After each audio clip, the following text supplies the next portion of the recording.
parce que dañu commencé aussi campagne de communication. parce que maa ngi sama ñeenteelu weer bi ma jëlee programme bi ba léegi 3 premiers mois yi li ñu doon def mooy def analyse situationnelle bi jéem a xool. lan moo xam ne lu baax lu ñuy renforcer la ak lan moo xam ne lu faible la lu ñu wala yokk pour kii mais gisoon nañ ne communication bi daf ci sooxe. parce que sooy jël population bi.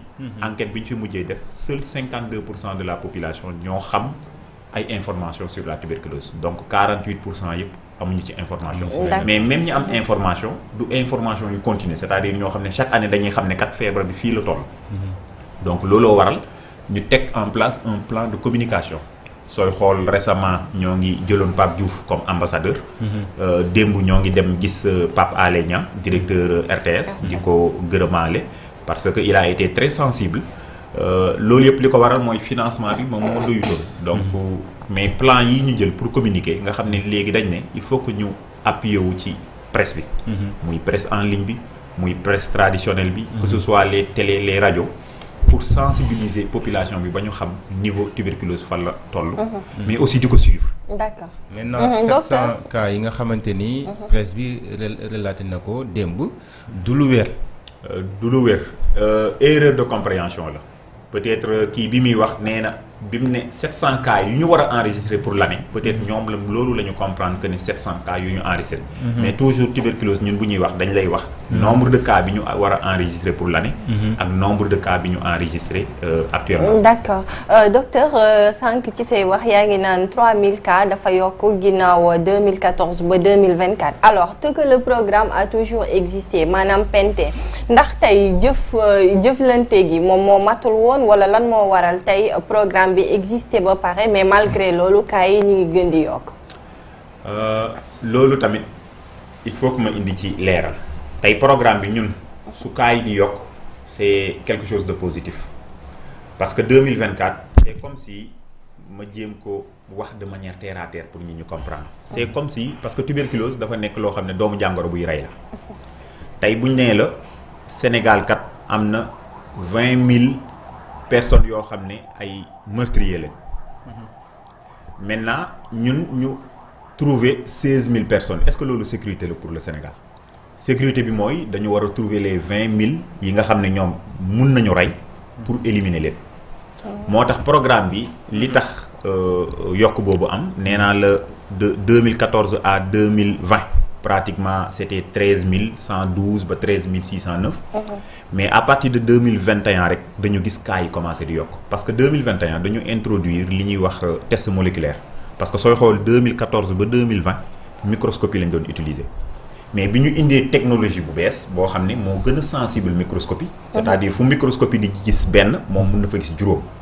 donc looloo waral à partir de 2021 ñu commencé di am cas yi di yéeg cela veut dire que suñu système de surveillance dafa renforcé wu dafa efficace c'est comme si tey nga am système de surveillance bu efficace ci frontière ba lu dugg lu dul normal rek mu jàpp.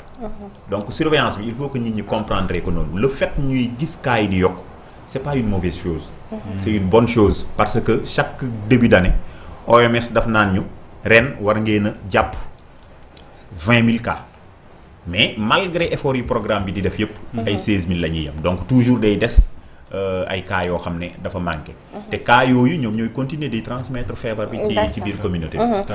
une maladie contagieuse moom mooy tuberculose mais li ñuy dégg ci ay cas de décès peut-être que au début moo gënoon ñàng que jamono yi ñu nekk ndax toujours mën nañoo enregistrer ces cas de décès.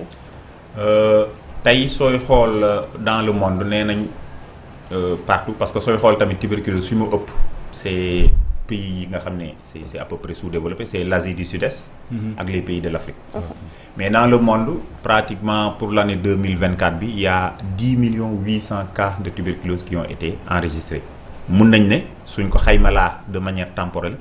chaque 3 secondes am na benn personne boo xam ne mi ngi infecté ci tuberculose. maintenant boo jëlee décès yi 1 500 000 cas de décès la ñu am mun nañ ne chaque 20 secondes par année mooy année 2024 bi. ça c'est dans le monde chaque 20 secondes benn nit dina ñàkk bakkanam ci tuberculose. parce que li ñuy wax mooy tuberculose après Covid dafa nekk ci feebar yi infectieuses yi nga xam ne moom moo ëpp li muy rey. maintenant Sénégal boo jëlee Sénégal ñun suñu taux de décès mi ngi ci 0,3%. L'année passée enregistré nañ 412 cas de décès mais dafa am benn estimation de décès buy OMS di teg dañ ne comme que mënuñu gis cas yëpp. et que tuberculose dafa nekk feebar boo xam ne soo jëlee traitement mun nga wér mais boo jëlul traitement 50% des malades dañuy décédé 25% yi dañuy présenter complication yoo xam ne mën na leen a rey ce qui veut dire que 75% dañuy décédé donc ñooñu nga xam ne gisuñu leen. seen devenir suñu jëlul traitement ça veut dire que mën na ci ñàkk seen bakkam. D'accord. moo tax OMS di estimer ne 10% mi ngi estimé woon 10% et loolu soo ko estimé ci suñu population mi ngi nekk 1800 décès yoo xam ne dañ koy estimer ci année bi. alors mais dafa mel ni toujours am na ñoo xamante ne dañuy ignorer li nga xamante ne nii moom mooy tuberculose xamuñu réellement tuberculose ndax ñenn ñi dañuy dem ba di ko méngale comme que tey dañu tooy maanaam. seen yaram bu naqaree rek ñu ne dama tooy. effectivement. bàyyil mu yóbbaale ci question bi parce que ça va dans le même sens. si seen ay mission bokk na ci lu ñu naan promouvoir l'information la sensibilisation la communication ci lu ko di wax noonu est-ce que tey jii mën nañoo wax que ne communication bi dafa des parce que nit mën naa sëkkal rek ñu jàpp ko ne moom dafa yore feebar bi alors bu fekkoon ne am na communication bi gën communication bi ci waat xëy na dinañu xam effectivement kan moo yore feebar bi ak bu ko yoree naka la war a moytoo ak ki nga xamante ni yorewut ko aussi est-ce que yàq na muy def yenn prévention yi pour sa dem ba nga xamante ni dafay yàq sa xel wala dem ba nga xamante ni dafay tiital askan wi ba yenn ci seen déplacement sax dañ koy mujj restreindre. effectivement je pense que li ko indi tey mooy parce que dañu commencé di communiquer maa ngi doon wax ne c'est avec l'association des journalistes de presse. loolu dañ leen koy nangul parce que comme ni ma ko waxee. tant que 100% de la population tey xam nga palu kenn du ko wax. foo nee palu ñëpp xam nañ lan moo koy joxe nan la ñuy fajoo. c'est ça oui. et sunu objectif mooy dem vers ça dem ba nga xam ne képp koo ni tuberculose ci Sénégal. mu ne la lii moo koy joxe. nii lay manifesté woo. nii lañ koy traité. maintenant ma ñëw ci lan la ñuy mandargalee xam parce que Covid jaar na fi. léegi gis nañ ne ku nekk di sëqat rek da nga naan dama soj dama tooy. et que enquêtes yi ñu def tamit gis nañ ne ku sëqat sa premier recours du nekk dem consultation. soit dañu naan ngelaw seytaane la da ngay dem ci tradipraticien bi nga consulter soit nga ne dama soj nga dem pharmacie ñu jaay la garab. maintenant bu demee ba continuer bay persister ngay xalaat dem hôpital. tuberculose li koy gën a mandargaal mooy sëqat boo xam ne day dépasser fukki fan ak juróom. parce que soo grippé même boo jëlul garab au bout de une semaine mun nga wér. mais koo xam ne da nga nekk di sëqat ba mu dépasser fukki fan ak juróom. koo xam ne soo toogee à partir de timis sa yaram day tàng ngay liw mel na ko sibru mais surtout nga nekk koo xam ne day jeex di perte poids. donc yooyu dafa nekk ñett signes yi nga xam ne moo gën a fréquent. ci tuberculose ci xale bi day nekk xale boo xam ne day tayal. mais aussi ci mag bi mun na nekk koo xam ne dënn bi day metti wala muy gaaw a sonn yooyu moom mooy signe yi nga xam ne. ku ko gis. war nga xalaat ne man mii kat lii mën na nekk feebar bi. tout en sachant que lu bëri mën na ko joxe. loolu boo demee hôpital am na benn test bu ñuy def c'est gratuit automatiquement mën nañ la wax tuberculose la wala du tuberculose. crachat bi maintenant communication boobu ngay wax ñun léegi dem nañ ba gisanteeg mooy ministère éducation. ñu élaborer ay livres yoo xam ne. école bi primaire léegi dañ leen di jàngal lan mooy tuberculose. parce que xam nañ ne xale yi relais yu baax la gis nañ ne suñ doom yi lu ñu jàng école. bu ñëwee dañ koy réciter kër ga. mais léegi parce que dañ ne tey communication boo koy def da nga koy commencer ci bas âge bi. ñu màggaale ko. xam yan attitude la ñuy war a def nga xam ne dina dem ba corriger lu bëri bu ñu demee ba nekk ay mag suba.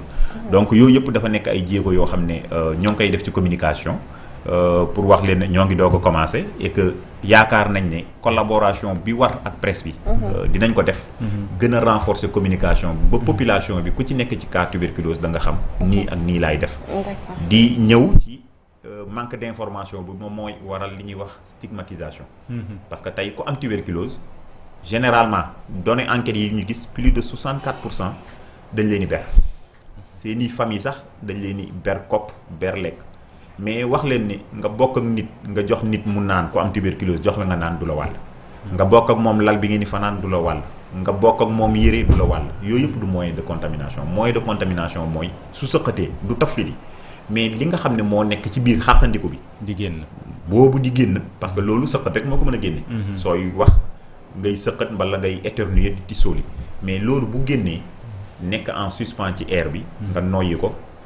loolu moom moo mën a contaminer mais pour mu contaminer aussi il faut que nga koy def fréquemment moo tax dañuy wax ñi nga xam ne ñoo ngi ci kër yi boo xëyee na nga ubbi fenêtre yi nga aéré parce que doomu jàngoro boobu rayon ultraviolet yi su koy dal di ko rey donc le fait ngay aéré kii bi di jàll dina tax ba du nekk en suspension ci air bi donc yooyu dafa nekk ay information yoo xam ne ñoo ngi commencé di ko développer ci plateforme yu bari avec des spots pour sensibiliser population. D'accord mooy li nga wax rek maanaam des espaces yoo xamante ne nii mal aérés bu fekkente ne dañu ñëw jël cas de Dakar fi nga xamante ne nii parfois dañuy dugg ci biir bus yi di sësante ñëpp xam nañ ne daanaka du am ngelaw ndax loolu aussi bokkul tey ci li nga xamante ne nii dafay propager lii di doomu jàngoro bi foofu. Effectivement bu ñuy wax promiscuité chaque fois yow da ngay gis ci arrêt bus yi que surtout avec l'avènement des bus yi nga xam ne léegi c'est hermétiquement fermé parce que tey bu bus bi fenêtre yi ubbeeku buy daw tant que l'air circule rek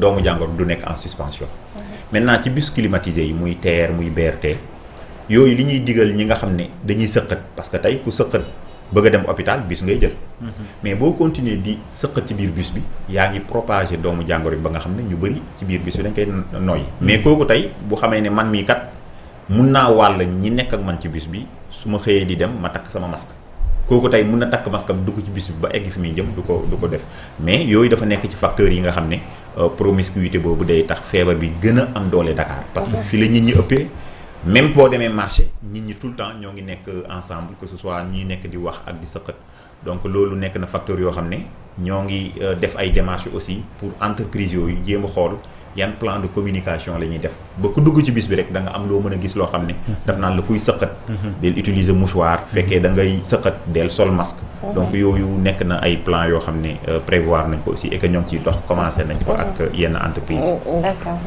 c'est important li mu wax noonu ci prévention bi waaye ginnaaw prévention bi rek dama bëggoon ñu taxaw ci prise en charge bi parce que ku nekk xam na ne tey jilee dès que ñu wax na rek tuberculose am na tudd ko ci yenn bërëb yi mooy li ñu wax léegi stigmatisation bi xëy na dina am loolu nag la ko doon waral mooy fexe ba communication bi war am mais ci wàllum prise en charge bi tey jii est-ce que tey jii jàppoo que ne nit ñi dinañu xaw a ragal tuuti pour dem ci yenn districts yi pour dem consulter wu d'autant plus que bu ñu xamee ne am nañ doomu jàngoro bi xëy na seen dëkkandoo yi mën nañ leen di daw xëy na nit ñi mën nañoo am si ñoom benn genre ragal boo xamante ni day tax ba ñoom duñu wóoloo dem si hôpitaux yi ngir mën a def tey prise seen prise en charge est-ce que tey jilee loolu yéen a ngi si def ay taxaw seetlu ngir xool naka ngeen koy saafara. waaw xam nga tey bu nit di ñëw consultation amul fu ñuy ber ñii tuberculose lañ am ñii lii lañ am ñëpp ñoo bokk fi ñuy consulter. maintenant problème mu stigmatisation boobu je pense loolu moom communication rek moo koy dindi parce que tey koo xam ne am nga tuberculose boo demul hôpital chaque jour yaa ngi exposé famille bi nga dëkkal toujours loolu la ñuy wax famille bi ñu ne ko kii avant muy xam feebar bi pourtant mi ngi dëkkoon ak yéen daw leen ko. di bokk ak moom lekk di def. c'est-à-dire foofu am na temps wàll leen mais dès lors que ñu xam ne kii am na tuberculose et que ñu commencé garab bi à partir de 2e jour bi rek mu commencé di rey doomu jàmbur mais au bout de 2 semaines kooku mënatul wàll kenn ci kër gi donc après 2 semaines de traitement mënatul wàll kenn jarul ber jarul jox koppa jarul di ko daw alors que boo nee yow man damay bañ ñu stigmatiser ma nga bañ a dem hôpital da nga dem ba présenter complication tôt ou tard da nga dem ku am tuberculose que mu teel que mu yeex tôt ou tard da nga dem parce que complication yu mu lay indil moo lay forcer ñu dem di wax juste que plus nit ki di teel a consulter plus traitement bi di yomb. d'accord xam naa aussi am na loo xamante ni tamit phénomène la parce que au début bu njëkkaan dañu daan gis que ni nit ki bu amee tuberculose les services de santé dañ ko daan beex dañ leen daan isoler même dañ leen doon interner alors tel n'est plus le cas ndax gravité peut-être bacille bi moom moo wàññeeku wala intensité bi la vraiment. Efficacité médicament yi. parce que dañuy xam ne. médecine dafa évoluer booy xool bu yàgg ba nit bu doon jël garabu tuberculose mun na jël bu 12 comprimés je pense que récemment même professeur Massamba mi ngi doon def témoignage sur ça 12 comprimés am na ñoo xam ne dañuy dem ba sonn ni mënatuma mais léegi concentré na médicament yi ba mun na commencer ñaari comprimés bu juróomi comprimés maximum et que benn prise lay doon par jour maintenant loolu li muy waral mooy rapidité efficacité traitement bi day gaaw parce que on a des médicaments yoo xam ne c'est plus rapide pour éliminer donc malade bi bu yàgg ba da nga doon gis koo xam ne mën nañ ko interner 1 mois 2 mois muy jël garab bi mais léegi médecine dox na ba comme ni ma ko waxee nit ki bu jëlee garab bi ba 15 jours rek éliminer na pratiquement lépp loo xam ne mënoon na transmettre feebar bi donc li des ci 6 mois yi c'est pour bu benn doomu jàngoro des ci yaram bi. mais bu fekkente ni comme ni ko chiffre ñi ko relaté barki démb waxee bu fekkente ni noonu la demee woon aussi est-ce que doonul woon jaax ngeen dellu ci vieille habitude yooyu di interner les malades. Covid nan la ñu commencé woon jël ñëpp di tëj. restez chez vous ah. ku feebar ñu jël la yóbbu hôtel tëj. mais est-ce que wàññi woon na feebar bi. non non. pourtant dañu dem ba ne léegi jaratul tëj parce que nga tëj ak nga ñàkk a tëj. du kii wàlle du ki nga xam ne mi ngi nekk sous traitement. ki nga xam ne mi ngi yore feebar bi nekk ci kër. di wàlle te xamul ne yor na feebar koo koy wàlle donc ki nga xam ne dépisté nañ ko kooku du wàllati. au bout de 2 semaines du wàll moo tax isolement boobu parce que mot boobu la ñi bëggoon indi sooy xool bi tuberculose di commencé Cap Manuel bi moom moo nekkoon centre d'isolement bi. mais nit ñi dem nañ ba xam ne. plus ngay isoler nit ñi plus ngay stigmatiser feebar bi alors que jaru ko. nit ki bu commencé jël garab premier 2e jour rek. mi ngi commencé di chuter muy rey donc après 15 jours kii ko maintenant nga jël nit dugal ko ci néeg di ko jox muy lekk di ko jox muy naan juste pour jox ko ñaari comprimés par jour. alors que nit kooku mun nga ko wax ne fii ak ñaari semaines yi del takk masque. sooy tufli yoral mouchoir. loolu rek du wàll kenn. donc mesure prévention yooyu moom moo amélioré nit ñi xam ko ba tax jaratul ñuy internet kii donc ku am tuberculose après 15 jours de traitement mun nga reprendre sa liggéey sans pour autant mettre kenn mais suñu ne pente docteur xel dafay dem ci tuberculose automatiquement la ñuy wax mais parfois est-ce que du arrivé yeneen forme de tuberculose à part tuberculose pulmonaire bi.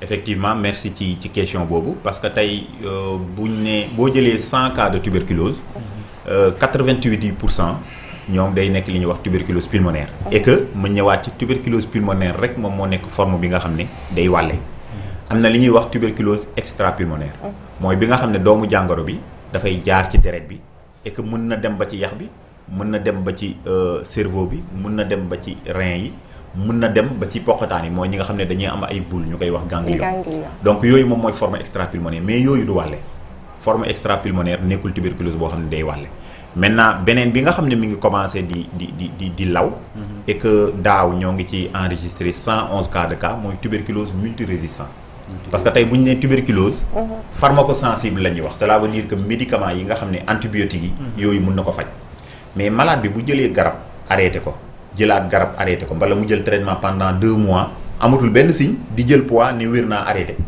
doomu jàngoro bi day xam garab bi yan technique la doon utiliser pour rey donc day développer système de défense buy contrer garab boobu donc looloo waral kooku bu rejeté waatee buñ ko testé day nekk résistant donc ça veut dire que yow garab yi la doon faj nga xam ne boo ko xaymaa pour 6 mois yi ay 120 000 la du la mën a fajati léegi il faut ay garab yoo xam ne soo ko xaymaa dina dem ba 850 000 maintenant yow ñu ne la 6 mois nga doon faju ci tuberculose sensible bi léegi 9 mois ngay faju et que mun na dem ba 20 mois donc bëli moo gën a metti moo gën a lourd ci traitement donc loolu day permettre ñu sensibiliser waat malade yi ne leen boo jëlee garab bi ba gisatoo benn signe da nga war a comprimer parce que da nga war a continuer parce que dafa am doomu jàngoro yoo xam ne dañuy deedeelu sooy jël garab ñu deedeelu defatuñ benn activité moo tax ngay jël poids sëqat bi arrêté mais yow boo foogee ne wéy nga arrêté rek dañuy yeewu waat commencé waat seen multiplication alors au niveau national su weesoo Dakar est-ce que tey jii am na ay régions yoo xamante ni mën nañ ne peut-être ñu ngi nekk ci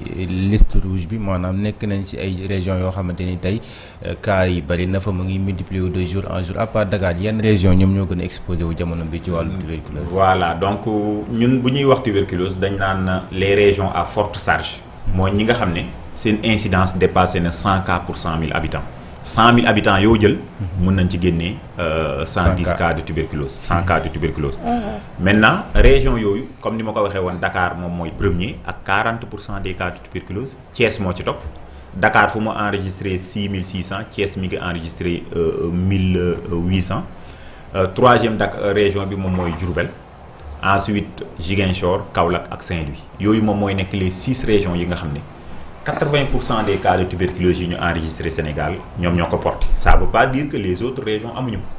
Les autres régions ñoo ngi enregistré mais charge bi c'est moins important que Dakar.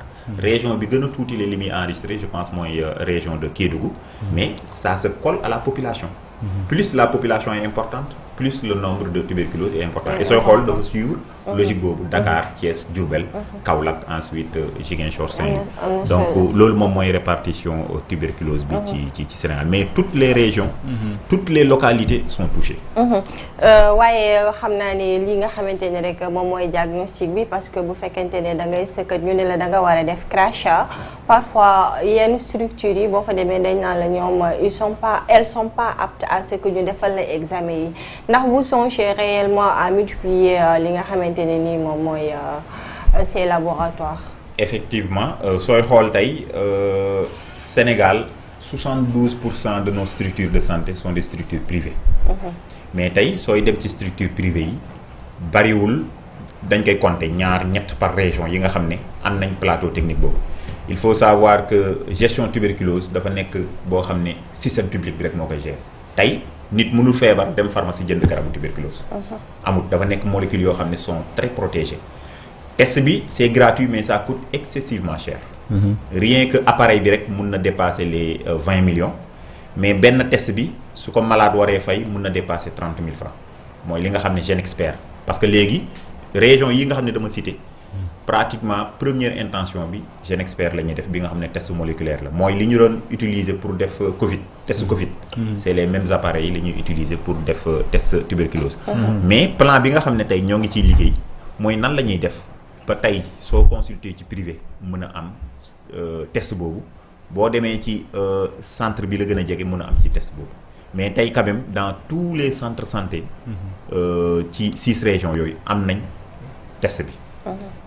am nañ microscopie am nañ test GeneXpert mais hôpital privé yu mag yi ak yenn garnison militaire yi yooyu quand même c'est pas encore disponible et que suñu plan d'action bi loolu dafa nekk loo xam ne c'est au premier plan de ci objectif yi. D'accord en tout cas dem fan bi métti na non seulement sori na Penté fa mu nekk Podor fa mu nekk sori na mais bon va et vient bi parce que dañ naan la du benn yoon rek nga ko war a mën a def.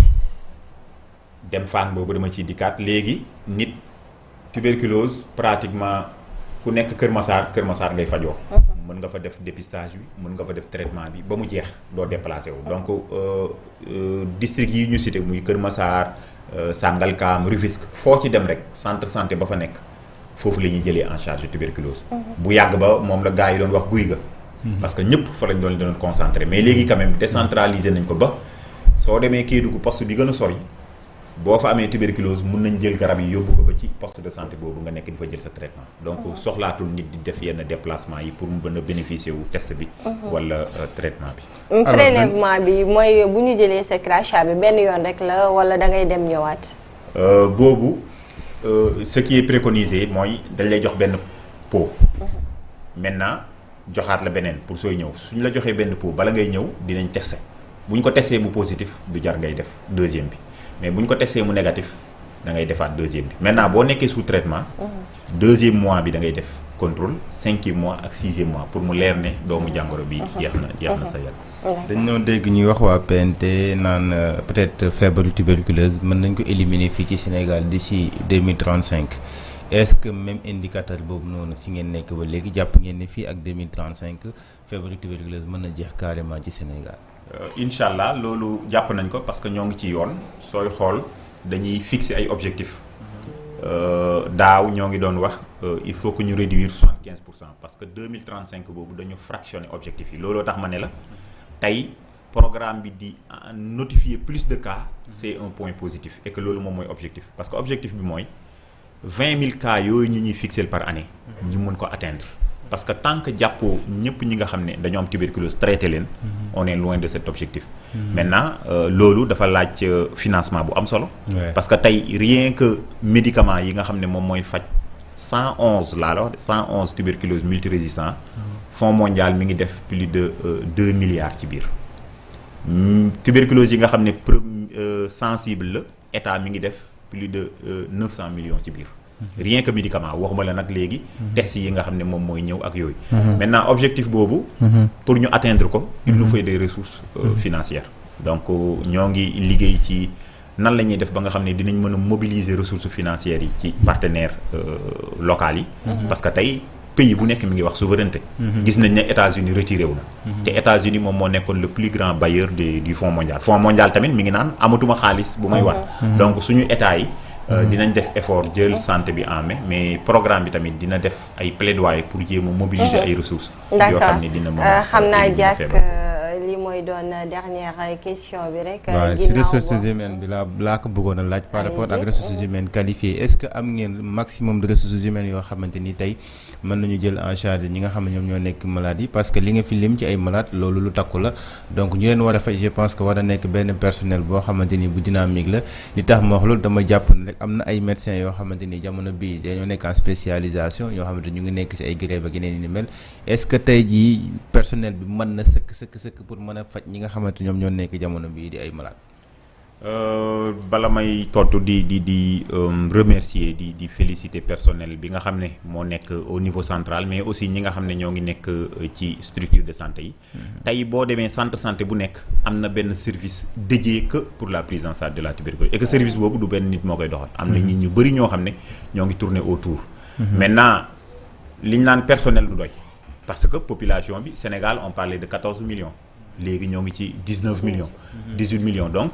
plus population bi di yokk plus ñu war di renforcer personnel moo tax day am plan de recrutement yaa ngi wax médecin en spécialisation mais infirmiers yi médecins yi chaque année état dafa war a yokk pour répondre à l'attente de la population donc loolu ñoo ngi ci def ay jéego aussi pour yokk mais quand même li ma la mën a wax mooy il y a un personnel qui est formé qualifié bi nga xam ne ñoo ngi ci au niveau des sites pour jël en charge les cas de tuberculose. D'accord après 4 mois yoo xamante ne tey yor nga lii di PNT ginnaaw aussi situation bi nga xamante ne mën nañ ko qualifier alarmante entre guillemets d'après yi nga fi wax liñ fi wax te nga indi li nga xamante ne rek moom mooy les chiffres réels lan nga fas yéene def tey lan mooy doon les premiers actes. ak son bilan à mi-parcours 4 mois yi tey ji lan la ci def moom ci 4 mois yi nga xamante ni jiite na ko PNT. voilà merci donc xam nga bu ñu lay doog a dénk programme bala ngay dawal il faut que nga xam lu nekk fan la nekk. donc loolu d'habitude boo yoree dañ naan les 90 premiers jours il faut que nga def l'état des lieux def analyse situationnelle. xool li nga xam ne ay opportunité la xool li nga xam ne ay menaces la ci programme bi. loolu bi ñu ko defee am nañ tableau de bord bu leer di ci profiter di remercier équipe bi nga xam ne ñooy liggéey ak man PNT dimbale nañ ma ci bu baax pour ñu mën a approprier wu programme bi maintenant bi ñu defee analyse situationnelle bi mun nañ ne ñetti pàcc lañ gis ne il faut que ñu renforcer ko benn bi mooy communication comme ni ma ko waxee bi ñu xoolee lépp li ñu def gis nañ ne population bi des na il faut que ñu communiquer ak ñoom donc plan communication boobu dañ ne woon pour que nit ñi yëg ko il faut que ñu def li ñu naan multisectorialité il faut pas que personnel de santé rek di communiquer ci lañ dem commencer di seeti ay nit dem seeti Pape Diouf ne ko ñun kat comme que yow porteur de voix nga bëgg nañ nga dimbali ñu ci communication bi def ko ambassadeur et que ñoo ngi démarcher aussi que ce soit des joueurs que ce soit des lutteurs mais aussi des porteurs de voix au niveau du Sénégal ñooñu ñu mën a porter beneen bi mooy jéem a xool nan la ñuy liggéey ak presse malheureusement sama ñëw dafa tombé aussi retrait États-Unis et que ñu perte financement yu bari ak Fonds mondial ñu ne pour communiquer il faut que nga am xaalis. tout à fait. ñu ne il faut que ñu def nan la ñuy def ba am ay financement parce que tamit état mënuñu ko làng lépp financement yooyu lan la mooy Sénégal bëri na ay entreprises locales. ñu ne il faut que ñu dem ci entreprise yi xool ñoom ak seen RSE lan lañ mën a contribuer mais aussi contribution il faut savoir que nit boo koy defal dara il faut nga apporter ko dara. mooy li ñu naan win-win. ma ne entreprise yi ñun kat.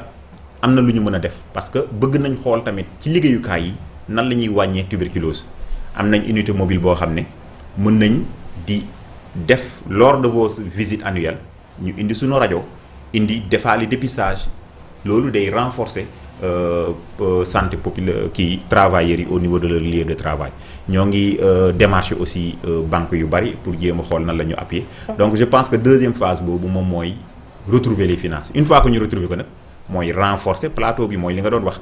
que nit même ci poste de santé da nga fa mën a def sa analyse bañ a déplacé wu. pour réduire le temps d'attente bi nga xam ne nit ñi dañ koy am donc suñu renforcer plateau technique boobu renforcer communication bi indi teg médicaments yu doy. je pense que Sénégal mën na nekk au rendez-vous de 2035 pour éliminer tuberculose. D'accord merci beaucoup docteur xanaa dañu lay jaajëfal rek di la bàyyi nga tàggatoo ak internet yi. waaw di leen remercier d'abord pour invitation bi surtout ak seen disponibilité ak rapidité bi di remercier aussi directeur général RTS ce matin parce que démb ci ngoon laa ko gis ce matin def nañ fa émission et que il est disponible pour accompagner ñu ci communication bi amuñu moyen mais vraiment yombalal nañu lépp ba dinañ mën a def plateau yi yéen tamit dinañ leen tàllal loxo parce que comme ni ma ko waxee on va travailler avec toute la presse que ce soit la presse en ligne que ce soit les autres presses pour que lii fi xew fii ak 3 mois fu ñu waxatee tuberculose kenn du tëb di dal kenn du sol ay masque di tiit ci ay oto ak yooyu donc loolu vraiment dinañ ci travailler comme ni mu waree pour gën a mën a sensibiliser population pour ñu mën a nekk à l'aise ci feebar boobu. c'est important. merci mi nga ko docteur xam naa dañ lay jaajëfal bu baax rek ni ma leen ko waxee woon également.